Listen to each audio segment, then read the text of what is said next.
जयकारा शेरा वालिदा बोल साचे दरबार की जय। वेलकम टू क्रेज़ी ट्रैवलर कल्पना सिंह। और नवरात्रे हमारे पूरे हो गए हैं और व्लॉग में थोड़ा सा लेट डाल रही हूँ। तो जिस दिन नवमी थी उस दिन तो मैं दर्शन करने नहीं जा पाई थी मंदिर में, लेकिन उसके बाद गई थी।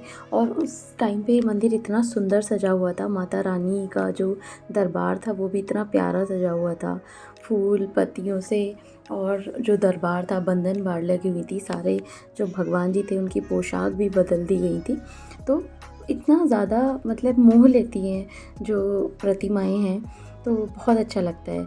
तो मैंने अपने घर पे जो है पूजा करी, जो भी घट स्थापना करी थी, उसके बाद जो है मैं हमेशा से कंजक खिलाती हूँ नवमी पे, क्योंकि मैं पूरे 9 नवरात्रे रखती हूँ।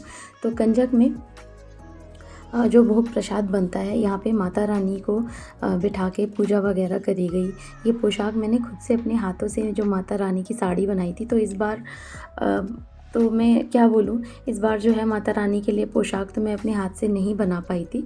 तो जो पहली वाली पोशाक थी उनको ही मैंने जो है बदला और वही चेंज करके धो के रखी हुई थी और उनको ही चेंज करके बदला। तो ऐसा ज़रूरी नहीं होता, ये आपकी मान्यताएं हैं कि आप किस तरीके से नवरात्रि सेलिब्रेट कर रहे हो और नई जो चीज़ें हैं। तो बस इसी तरीके से सेलिब्रेट करी मैंने। और सबसे पहले मैंने सुबह उठ के बनाया भोग प्रसाद नवमी में। तो छोले चढ़ा दिए थे कुकर में और इधर काले चने जो हैं वो बनाए जाते हैं। और दूसरी तरफ जो है किचन का काम करने लग जाती हूँ, क्योंकि दिया वगैरह तो मॉर्निंग में जला के कथा वगैरह पढ़नी होती है। तो वो कथा वगैरह पढ़ने के बाद जो है नवमी के दिन में बिना जो है प्याज वाला खाना बनाती हूँ, बिना लहसुन प्याज वाला। लेकिन वो जो प्रसाद होता है वो बहुत ही टेस्टी होता है। तो सबसे पहले तो हम बात करेंगे, नवरात्रि जो हैं, चैत्र नवरात्रि आते हैं जो कि अप्रैल में आते हैं, और एक शरदीय नवरात्रि आते हैं जो कि अक्टूबर में आते हैं, दिवाली से पहले। तो उस दिन जो नवरात्रे मनाए जाते हैं, अगर चैत्र नवरात्रि की बात करूं तो इसकी बहुत सारी पौराणिक कथाएं हैं। तो चैत्र नवरात्रि की जो पौराणिक कथाएं हैं ना, उसमें आपने सुना होगा कि माता दुर्गा ने जो महिषासुर का वध किया था, महिषासुर नामक जो राक्षस था, उस टाइम पे बहुत ज़्यादा आतंक फैलाया हुआ था उसने। और उसी का जो है, उसी के आतंक से बचने के लिए जो सारे देवताओं ने आह्वान किया था, जो ब्रह्मा विष्णु और महेश का। जब ब्रह्मा विष्णु और महेश ने अपनी अपनी शक्तियों से और अपने अपने आशीर्वाद से जो है हुंकार भरी, और उसी हुंकार की चिंगारी से बोला जाता है कि आदि शक्ति का जो है आह्वान हुआ था तीनों देवताओं के द्वारा। भगवान शिव, विष्णु और जो अन्य देवता थे, क्रोध के कारण उनके मुख से एक ज्योति प्रकट हुई थी। तो उसकी वजह से एक स्त्री में बदल गई थी वो ज्योति, और ये जो है माता आदि शक्ति में प्रकट हुई थी। इनके बाद जितने भी अस्त्र शस्त्र थे, तो बहुत सारे देवताओं के द्वारा उनको जो है दिया गया था। और जितने भी 9 दिन थे, 9 दिन तक जो है ये युद्ध चला था, जिसमें माता दुर्गा ने महिषासुर का वध किया था। तो ये कहानी प्रचलित है, उसके बारे में और बात करेंगे। तो जो भोग और प्रसाद मैंने बनाया था, सबसे पहले बनाए थे छोले, और उसमें जो है रेसिपीज़ में शेयर करती रहती हूँ आप लोगों के साथ। तो सबसे पहले डालेंगे इसमें जीरा, तेज़पत्ता और जो भी छोटे मोटे खड़े मसाले हैं, क्योंकि आजकल आप देख रहे होंगे कि काफ़ी ज़्यादा एडल्ट्रेशन आ रहा है बहुत मसालों में।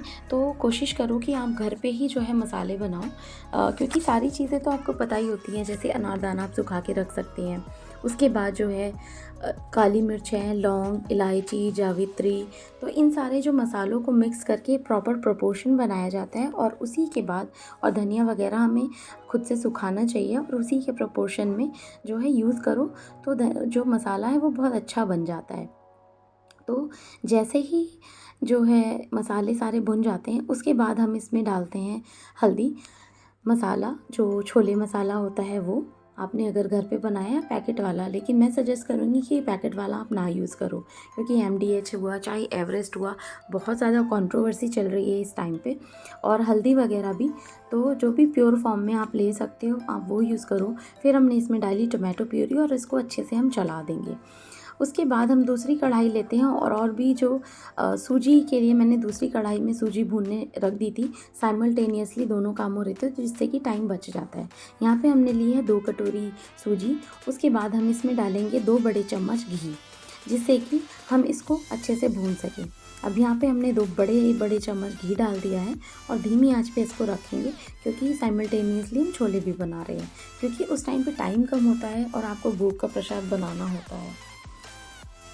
बस फिर क्या, धीरे धीरे हम जो है सूजी को चलाते रहते हैं और दूसरी तरफ हम जो है देखते रहते हैं भगोने को, उसमें जो मसाला है वो धीरे धीरे भुन रहा है और यहाँ पे जो है मसाला तेल छोड़ देता है, तो इसको हमें धीमी आंच पे भूनना है। अब इसमें हम जो है हमारे जो उबले हुए छोले थे हम वो ऐड कर देंगे इसमें और इसको धीरे धीरे चलाते रहेंगे। पानी हमें अपने टेस्ट के अकॉर्डिंग डालना है।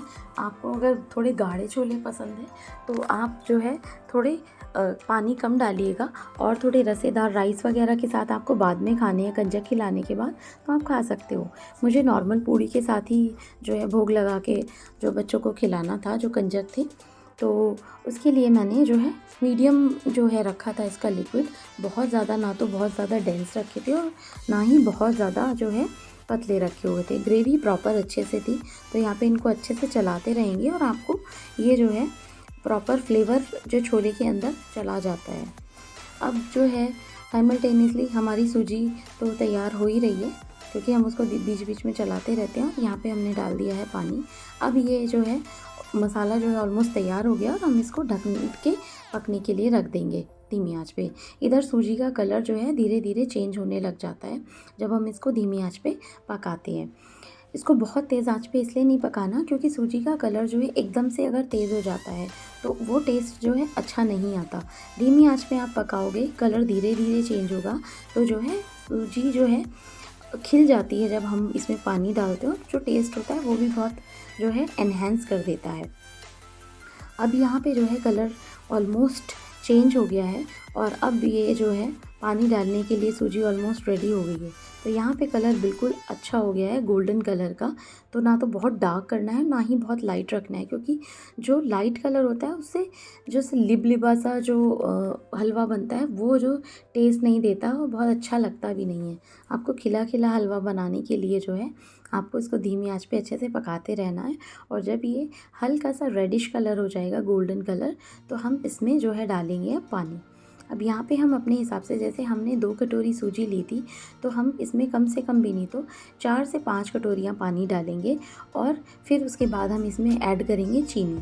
तो यहाँ पे मैंने अंदाजे से डाला था क्योंकि मुझे आइडिया है, बट आप ऐसा करिएगा कि आपको पता है तो आप 3 से कम 4 से 5 कटोरी इसमें पानी डालिएगा, और उसके साथ ही आपको इसमें शुगर डालनी है और इसको धीमी आंच पे पकाते रहना और कंटिन्यूसली इसको आपको चला के रखना है। अब हम यहाँ पे डाल देंगे शुगर।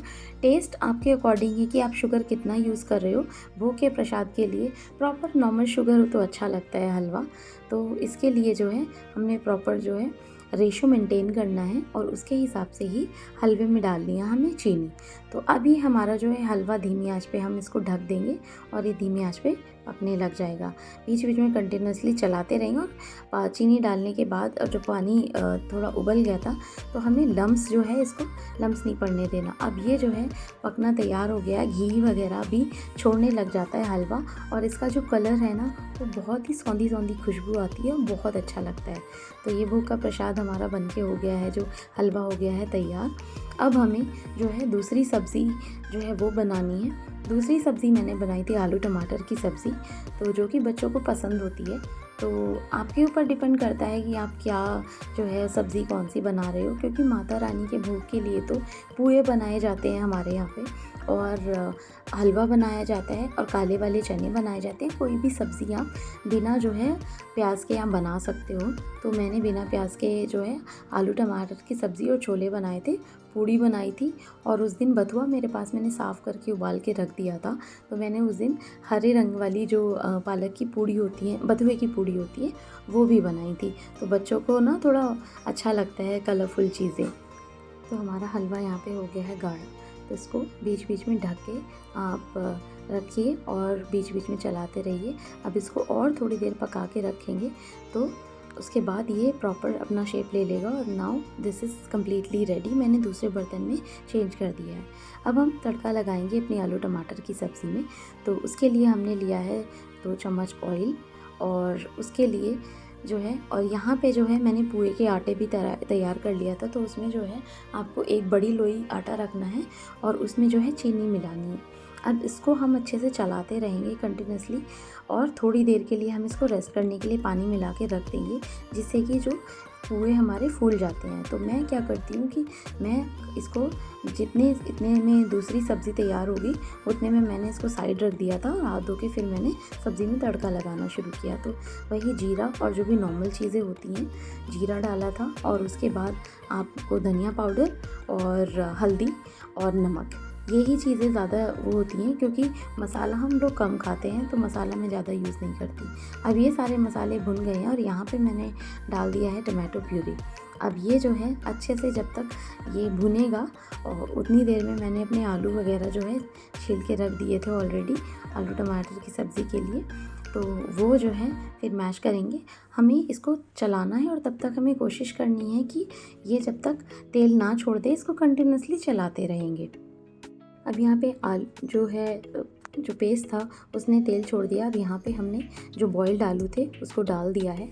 तो आप मैशर से भी मैश कर सकते हो, मुझे रिक्वायर्ड नहीं लगा था तो चमचे से ही इसको आप छोटे छोटा पीसेज या क्रश कर लेंगे और ये जो है मसाला प्रॉपर्ली आलू के अंदर मिक्स हो जाता है। तो आलू पूड़ी की सब्ज़ी जो है वो वैसे अच्छी लगती है और उसके साथ छोले और जो भी कॉम्बिनेशन है वो आप बना सकते हो। तो ये जो है आलू ऑलमोस्ट बन के हो गए हैं तैयार। पानी इसमें अपने अकॉर्डिंग आप डालिएगा, क्योंकि थोड़ी देर भूनने के बाद जो है ये जो है कलर आने लग जाता है और इसमें जो है आप अपने टेस्ट के अकॉर्डिंग धीरे धीरे जो इसमें पानी मिलाएंगे तो ये कलर अपना बहुत अच्छा सा कलर जो आने लग जाता है आलू टमाटर की सब्ज़ी में, और वो जो टेस्ट है ना वो भी बहुत अच्छा लगता है और आलू जो है बहुत अच्छे बनते हैं। तो यहाँ पे जो है हमारी जो आलू टमाटर की सब्ज़ी में भी तड़का लग गया है और अब हमने सफिशिएंट इसमें पानी भी डाल दिया है। अब हमने जो तैयारी करी थी, हमें बनाने थे पुए, और मैंने जो पूड़ी की जो आटा था वो ऑलरेडी मड़ के अलग से रख दिया था। अब हमने यहाँ पे जो है पुए का आटा देखा तो ये ऑलमोस्ट तैयार हो गया है। इसमें हम थोड़ा सा पानी डाल के इसको कंटिन्यूसली चलाते रहेंगे, जिससे कि पानी इसमें अच्छे से मिक्स हो जाएगा। तो अगर आपको ज़्यादा बनाना है तो आपको 3 से 4 घंटे कम से कम जो है इसको रखना पड़ेगा। मुझे इंस्टेंट बनाना था, क्योंकि पूजा में जो है नवमी पे या अष्टमी पे जो है ये पुए, जो चीनी वाले पुए, आटा चीनी वाले जो पुए होते हैं वो पूजे जाते हैं घूम करके। तो मैं जो है इंस्टेंट बनाती हूँ, तो इसमें थोड़ा सा सोडा तो मैंने उस दिन नहीं डाला था। अच्छे से बस आप चला दोगे तो तभी भी आपके पुए फूलने लग जाते हैं। तो इसको कंटिन्यूसली चलाना है आपको जब तक ये जो है आपके हाथ से गिरने लगे प्रॉपरली, जब आप इसको नीचे डालने की कोशिश करोगे। अभी इसको थोड़ा सा और चलाना पड़ेगा और ये जो है जब तक, क्योंकि ये जो तार है ना, तार प्रॉपरली बनने चाहिए, तो पुए जो बनते हैं तो तभी बहुत अच्छा बनता है। अभी ऑलमोस्ट तैयार हो गया है और ये जो पुए बनते हैं वो घी में बनाते हैं, जो पूजा के लिए होता है। तो यहाँ पे मैंने चढ़ा दी है कढ़ाई और उसमें 2 बड़े चम्मच डाल दिए हैं घी। अब ये जो है हमारे पुए हो गए हैं बन के तैयार, और ये जो है चम्मच से नहीं डाल सकते। मैंने कोशिश करी बट मुझे लगा कि नहीं, उसके बाद जो है हाथ को ही यूज़ करना चाहिए। तो यहाँ पे फिर मैंने धीरे धीरे जो है हाथ से ही जितने भी पुए थे छोटे छोटे पुए बना के डालने शुरू कर दिए। अब जितनी भी जगह होती है उसको कवर करने के लिए हम जो है धीरे धीरे पुए सारे डाल देंगे। और क्योंकि ये थोड़े ही बनाने थे इसलिए मैंने घी भी थोड़ा कम ही डाला था। बट जब आप गुलगुले बनाते हो ना पूरी फैमिली के लिए थोड़ा ज़्यादा, तो कम से कम 4-5 घंटे का प्रोसीजर होता है। इसको अच्छे से रखो, उसमें फिर प्रॉपर्ली सोडा डालो, थोड़ा सा सौंफ डाल सकते हो, और उसके अलावा उसमें जो है चीनी की या गुड़ को थोड़ा और अच्छे से, क्योंकि गुड़ के पुए ज़्यादा अच्छे बनते हैं। अब ये धीरे धीरे फूलने लग गए हैं, क्योंकि यहाँ पे मैंने सिर्फ बिल्कुल प्लेन पुए बनाए थे। अब इनको धीरे धीरे पलटना शुरू कर देंगे, और जो अच्छे से जब ये एक तरफ से पक जाते हैं तो दूसरी तरफ इनको बदलते रहेंगे, और इसी तरह से ये पक जाते हैं। दूसरा जो और थोड़े से बचे हुए हैं, इसी बाकी जो आटा बचेगा उसको भी आप कंटिन्यूसली इसी तरह से चलाते रहेंगे और पका के अपना अलग रख लेंगे, जिससे कि होम करने के टाइम पे आप पूजा में निकाल सको। क्योंकि कम से कम 9 पूड़े तो बनते ही हैं गिन के जो पूजा होती है, और बाकी जो आटा बचता है तो फिर तो वो कंटिन्यूसली बनाने के बाद जो है हम लोग खुद से ही खा लेते हैं। तो यहाँ पे बन के हो गए हैं ये जो तैयार। फिर उसके बाद मैंने दूसरा घान डाला, वो और थोड़ा सा टाइम लगा था तो ये ज़्यादा फूले। और इसको क्या करना है, क्योंकि घी मैंने कम लिया था इसलिए थोड़ा चिपक रहे थे, बट ज़्यादा अगर ऑयल या घी लेते हैं तो और ज़्यादा फूलते हैं। तो ज़्यादा क्वांटिटी में आप ले रहे हो तो उसको और जो है ज़्यादा घी डाल के और आप बना सकते हो। तो बचे हुए आटे के पूए भी बन के हो गए हैं ऑलमोस्ट तैयार। उसके बाद मैंने बनानी शुरू करी थी पूड़ियाँ, और यहाँ पे बन के पूड़ियाँ भी ऑलमोस्ट हो गई हैं तैयार कि भोग लगाने के लिए, क्योंकि सबसे पहले होम करनी पड़ती है, उसके बाद हम जो है कन्याओं को खिलाते हैं। तो ये भोग बन के हो गया है तैयार, और मैं जा रही हूँ कन्या पूजन के लिए, क्योंकि पूड़ियाँ ऑलमोस्ट बन गई हैं, मैंने पहले से ही रख ली थी। अब मैं जा रही हूँ कन्या पूजन के लिए। तो कन्या खिलाने के लिए जो ये सारी तैयारियां थी वो ऑलमोस्ट हो गई थी, लेकिन मैं जो कन्या पूजन वाला पार्ट जो है वो शूट नहीं कर पाई थी। बट ये थी मेरी नवरात्रि की पूजा। Thank you so much for watching.